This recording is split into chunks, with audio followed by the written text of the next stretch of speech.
بسم الله الرحمن الرحيم لله ما في السماوات وما في الأرض وإن تبدوا ما في أنفسكم أو تخفوه يحاسبكم به الله فيغفر لمن يشاء ويعذب من يشاء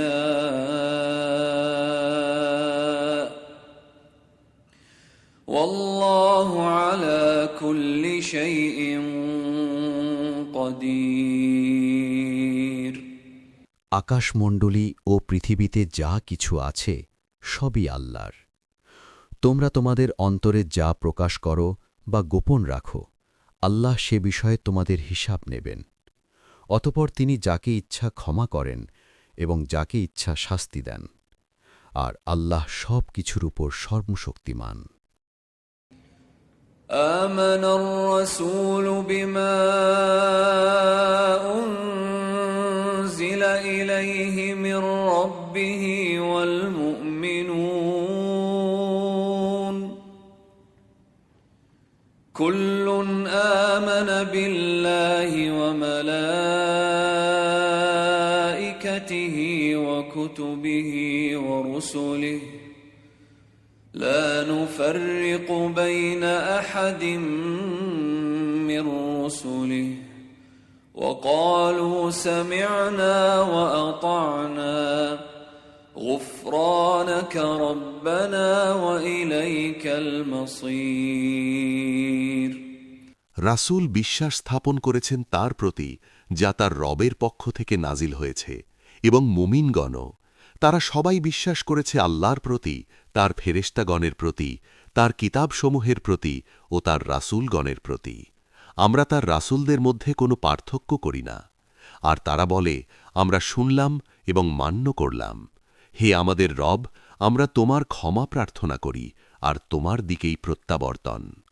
لا يكلف الله نفسا إلا وسعها لها ما كسبت وعليها ما اكتسبت ربنا لا تؤاخذنا إن نسينا أو أخطأنا ربنا ولا تحمل علينا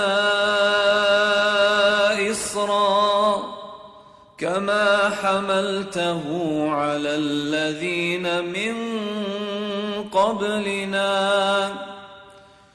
ربنا ولا تحملنا ما لا طاقة لنا به واعف عنا واغفر لنا وارحمنا أنت مولانا فانصرنا على القوم الكافرين। আল্লাহ কাউকে তার সাধ্যের বাইরে কোনো দায়িত্ব দেন না। সে যা অর্জন করে তা তারই জন্য, এবং সে যা করে তার পরিণাম তারই ওপর। হে আমাদের রব, যদি আমরা ভুলে যাই অথবা ভুল করি তবে আমাদের পাকড়াও করো না। হে আমাদের রব, আমাদের ওপর সে ভার অর্পণ করো না যেমন তুমি আমাদের পূর্ববর্তীদের ওপর অর্পণ করেছিলে। হে আমাদের রব, আমাদের ওপর এমন বোঝা চাপিয়ে দিও না যা বহন করার শক্তি আমাদের নেই। আর আমাদের অপরাধ ক্ষমা করো, আমাদের গুনাহ মাফ করো এবং আমাদের প্রতি দয়া করো। তুমিই আমাদের অভিভাবক, অতএব কাফির সম্প্রদায়ের বিরুদ্ধে আমাদের সাহায্য করো।